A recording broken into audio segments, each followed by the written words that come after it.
Welcome to the Nerd Party. It's not working. Well, how long since you've cleaned the heads? The what? The heads. Do you have any alcohol? To drink? What? No, to clean it. Check the tracking. The rental place closes in 2 hours. Shut up, it's working. Time for a retro perspective.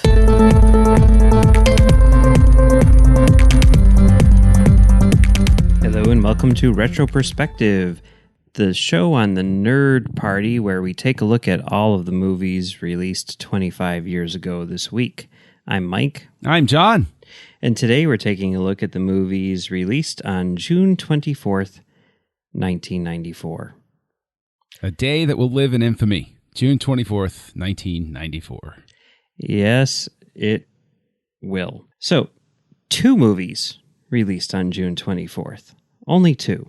Only two. But they're rather substantial. The first one, which came in at number 4 at the box office with $10.3 million and 42% positive reviews on Rotten Tomatoes. Wyatt Earp. Wyatt Earp, co-written and directed by Lawrence Kasdan of Empire Strikes Back and Return of the Jedi fame.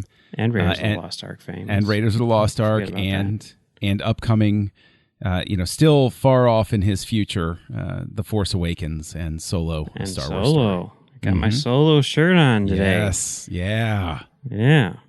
Did you watch Wyatt Earp? I did. Did you?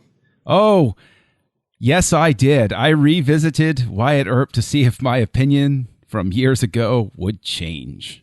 So I guess we should preface this by saying in the great tradition of movies and movies that are similar to each other getting made simultaneously, right?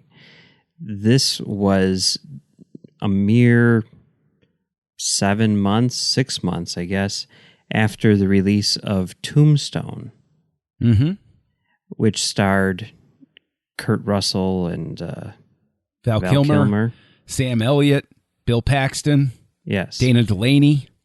And I know that you're a big fan. I am. So big that you bought a copy of the Tombstone director's cut for me. Yes, I did. A few years ago. Yes, I did. And I actually have an autographed Tombstone poster in my office. Cool. Yeah. So you were a big fan of that. You did not get me a copy of Wyatt Earp? No, I didn't. So how does Wyatt Earp compare to Tombstone for you? Honestly, Wyatt Earp for me will always be interesting truly only for 2 things. One is I think that Dennis Quaid's performance as Doc Holliday is an equally good and valid interpretation to Val Kilmer's. I really enjoy Dennis Quaid's Doc Holliday. I think it is great. I think it's very rooted. I think it's a tremendous performance on his part. You know, when he first came up on screen, like the way that it was and the fact that, it was the character of Doc Holliday and everything like that, I was like, oh, clearly they got a big name actor for this. And, the credits lists like 17,000 people in this movie. Yeah. Everyone's in this movie. So I wasn't like keeping track in that regard. And I could not figure out who it was. I had to look it up online to see who was playing Doc Holliday because it was a very chameleon-like performance by Dennis Quaid in a lot of ways. Yeah, which is not, and this doesn't take anything away from him, but he's very recognizable. You can use, like when Dennis Quaid comes on screen, typically you're like, oh, that's Dennis Quaid. Right. Whereas he lost 30 pounds to play the role. Okay, see that you could tell. Yep. And I think that's one of the things that threw me. Yeah. I mean, the thing is, Wyatt Earp, to me, the second thing is that it's fascinating because it was a competing production with Tombstone. And Tombstone was the one that Kevin Costner was originally attached to. But he disagreed with the direction of that script, where it was focused more on, Wyatt and the characters around him, whereas Costner felt it should be more focused just on Wyatt. And so that is why you see him jump ship. And according to, I remember reading articles either in Premiere Magazine or Entertainment Weekly or whatever, back in the day that it was actually acrimonious between the two productions. Like they were in a race to buy up all of the stuff. Like Tombstone bought up all of the period clothing, and so Wyatt Earp had to buy it from England and import it. There was a race for like fake mustaches and authentic guns and all of that type of stuff. And if the stories are to be believed, because Costner was, he was off of Dances with Wolves and everything, he was using his clout to try to interfere with the distribution of Tombstone. Like it was actually acrimonious between the two of them.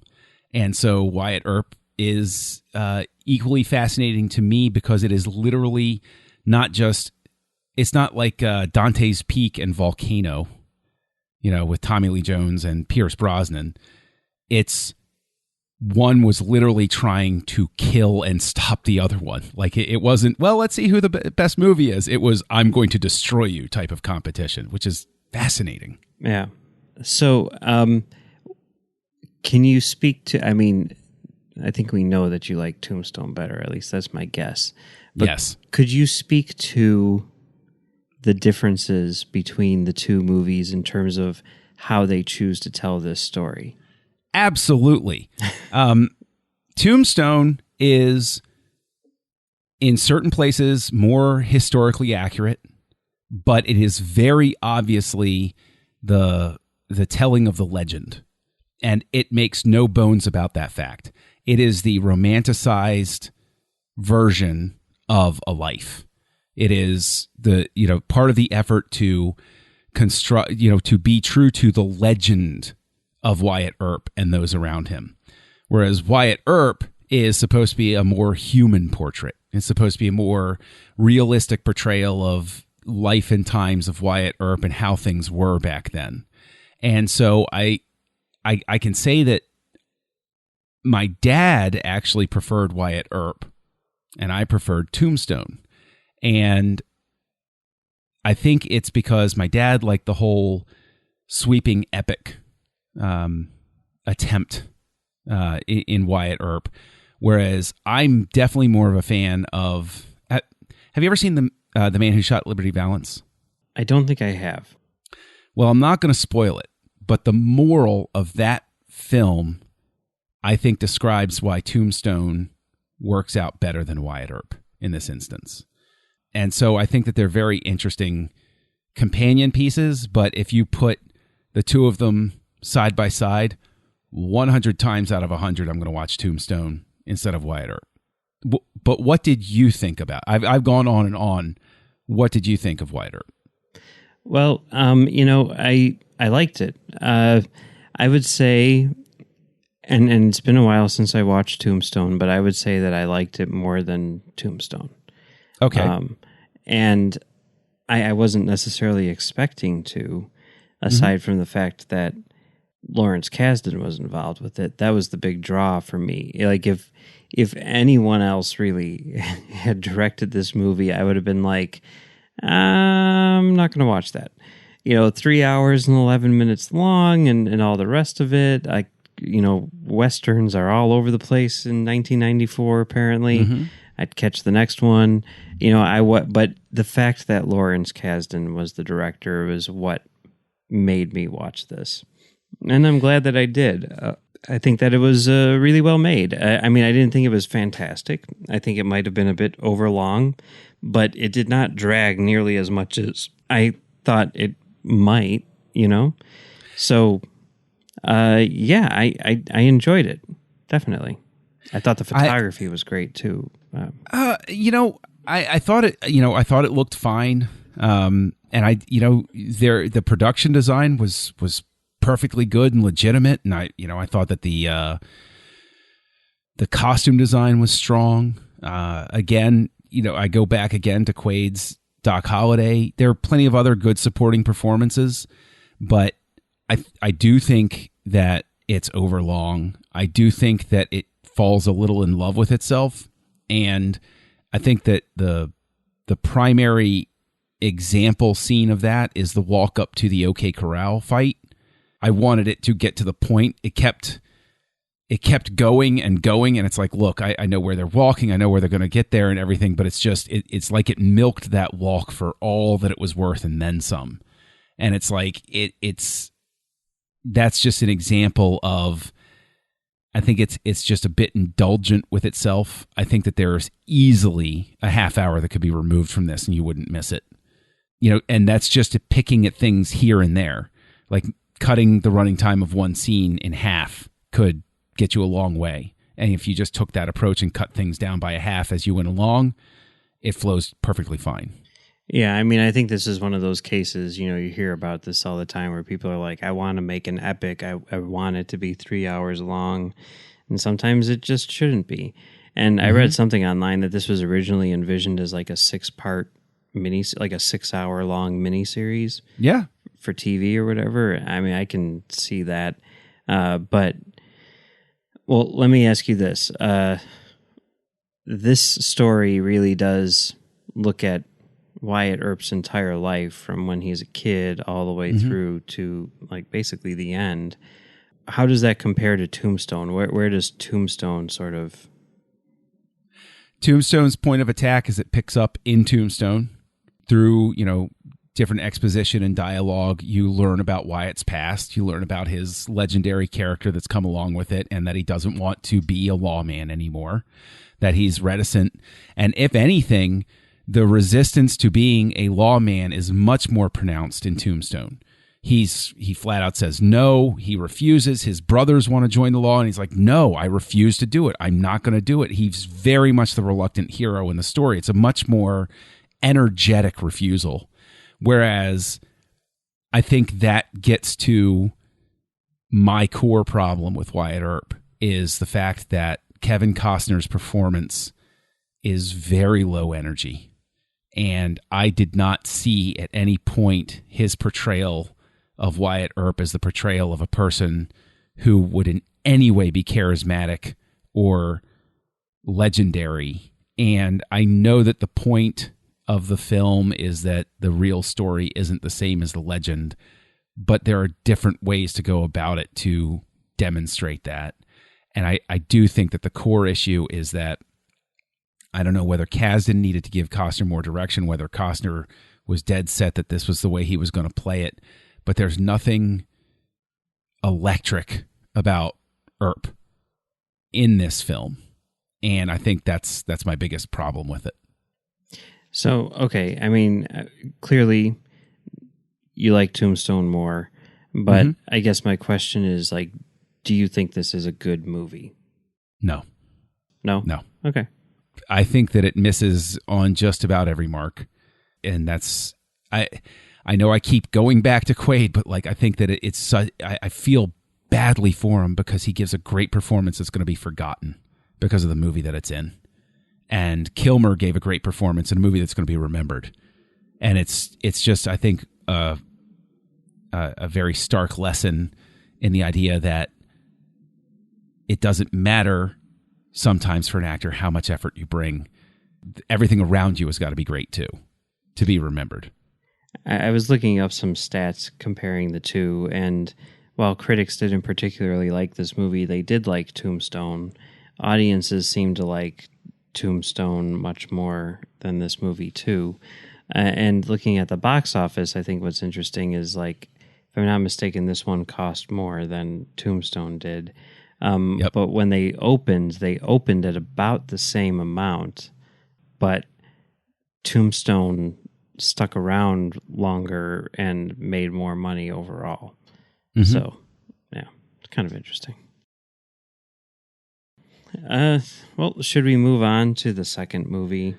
Oh, let's move on to the little gem that I suspect hit number one at the box office that week. Yeah, it did. It made $66.5 million, which I'm pretty sure was number one of the year so far, if not for the entire year.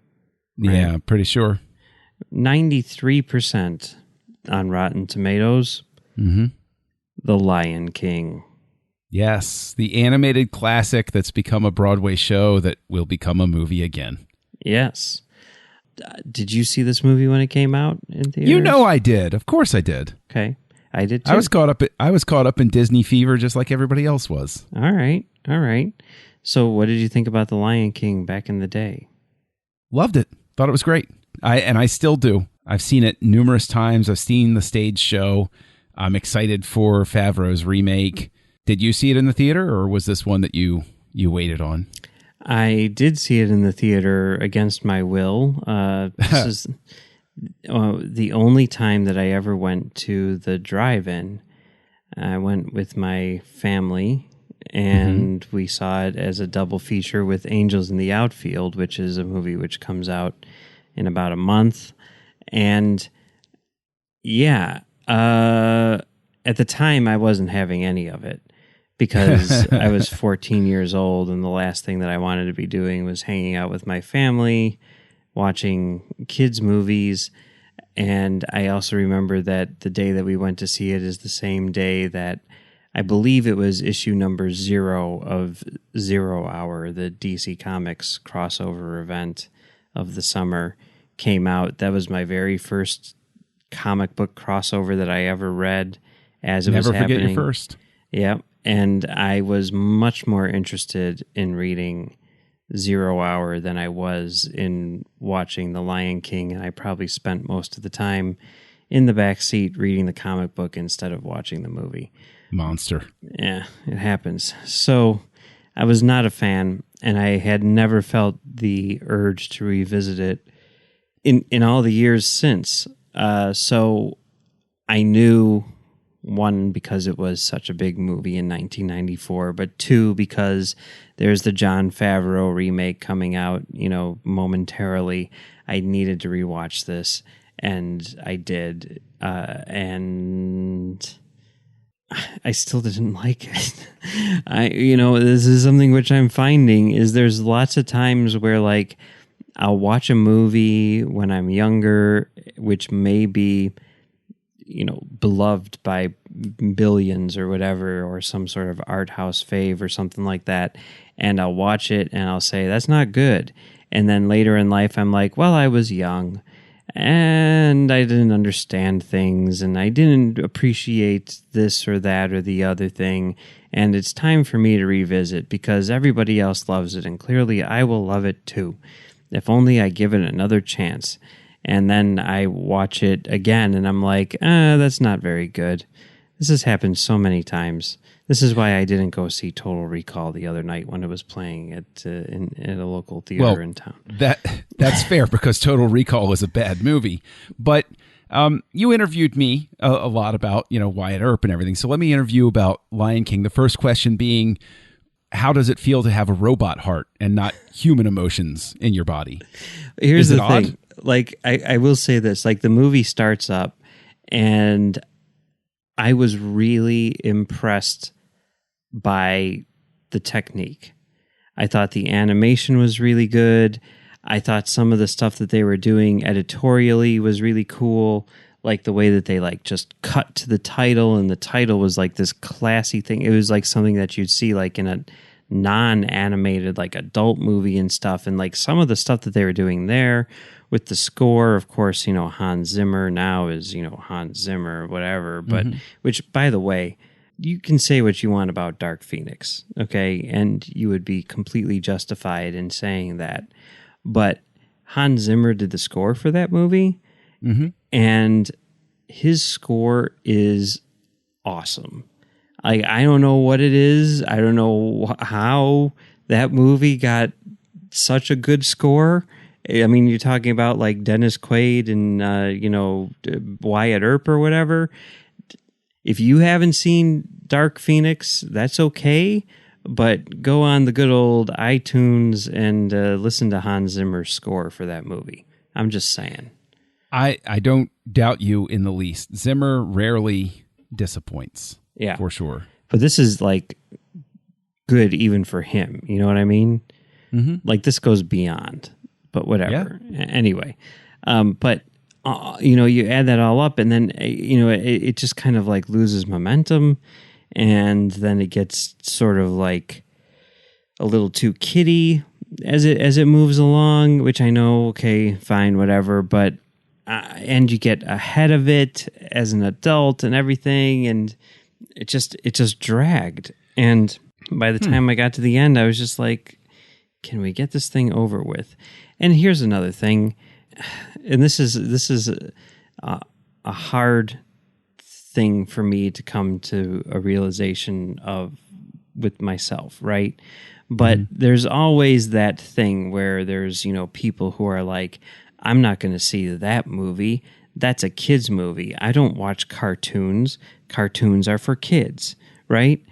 To which my response is always like, well, that's a little hoity-toity of you and a little narrow-minded, and certainly all of these movies can, work perfectly well for adults and everything like that. Just give them a chance, Plenty of adults can like all these movies, like The Lion King or whatever. And I always go into them like super excited, and I always come out thinking like, I really didn't like that. And even though I'm someone who is constantly calling people out for saying stuff like that, and even though I never say anything like that, I think unintentionally, I just don't like kids' movies. Does that make me a bad person? No, of course it does. Make you a bad person. I mean, but see, I can see the criticism that it loses momentum. I agree with you. At a certain point, it does lose momentum, but then it goes into the time lapse showing him growing up, and it immediately picks that momentum back up and moves forward.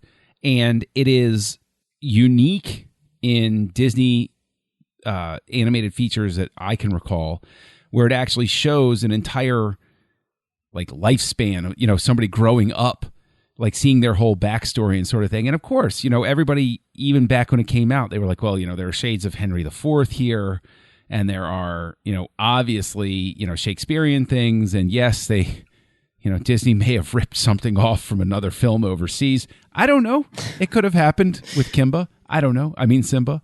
But, the whole can be greater than the sum of its parts. And when you bring in that score and that music, right, it's amazing. It's an amazing work of art. And it's compelling, and it's fresh, and I think it's no accident that The Lion King is so beloved that when I sat down to see Avengers Endgame in Disney Springs and the Lion King trailer was played beforehand, the entire theater erupted in applause and cheering. Oh yeah. Like they could have gone home after the trailer and felt completely satisfied. And I, sure, it's not to your liking, it's not to your taste, and that's fine. That's valid. I get it. But I just can't plug into that, because I think that Lion King is it as great as Beauty and the Beast? No. Beauty and the Beast is going to always be my all-time favorite of the animated features that they've done. But I think it's a really good one. And I have the thing etched into my brain because I had nephews who loved it, and I watched that thing repeatedly over and over again, to the point where I have the score memorized, and it's just, I think it's a terrific film. See, I like the kitten Simba, right? I wanted him to stay a kitten all the time, like Keanu or something. I don't care. I don't really care about him when he grows up. And yeah, I don't know. But like tonally, like, I don't know, the opening, it reminded me actually kind of like, in Tarzan, like that opening, like sequence, that opening like 5 minutes or something. It's just blew me away. Like, it's so well done. But then you get past that, and it's just kind of like becomes like a standard thing. And I don't know. I don't know. It didn't really work for me. But what can you do? I'm still going to see the new one, although, geez, you look at the runtime and you're like, it's literally half an hour longer. It's like, I'm sorry. Like, you get, all these people who are like, it's a shot-for-shot remake. It was a shot-for-shot remake. Then how is it half an hour longer? Whatever. Anyway. I'm sure they're going to incorporate songs from the stage show, because there's a song from the stage show called He Lives in You that is if you think the opening number is great, He Lives in You is an amazing number. I hope they include it because it's a goosebumps inducing song. It's just magnificent. I would actually offer, it's possible if they do go the route of incorporating the stuff from the stage show, you may wind up liking it more. I can honestly say that you're the first person that I've run across in a very long time that hasn't raved about Lion King. And you're not the only person, but you're just the first person in a while. And, that's just going to happen. I mean, there's a reason that it's not 100% on Rotten Tomatoes, right? Yeah. It's because it didn't resonate with everyone. Yeah. It happens. And that's fine, you monster.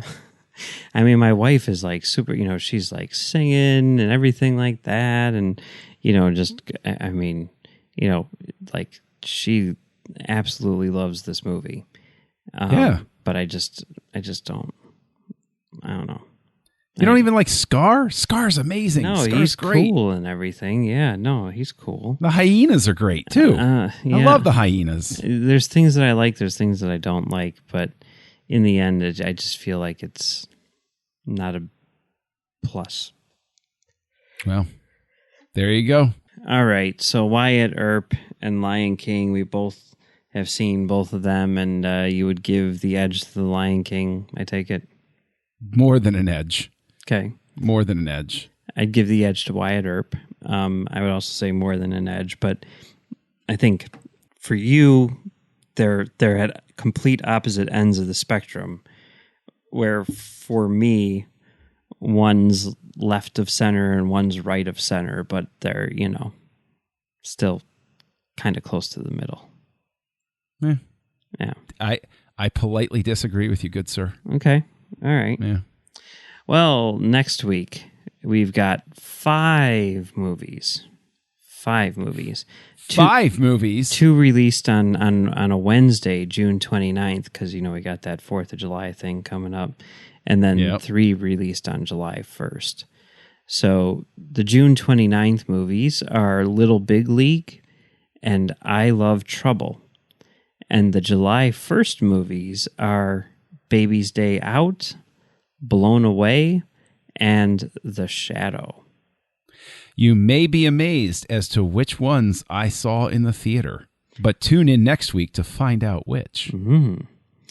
Well, until then, where can people find you on the internet?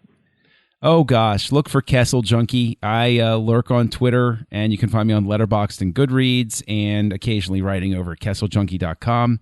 And you can find me right here on the network, co-hosting a Star Wars show for the Nerd Party called Aggressive Negotiations with the internet famous Matthew Rushing. Come on over and check it out. Where can they find you, Mike?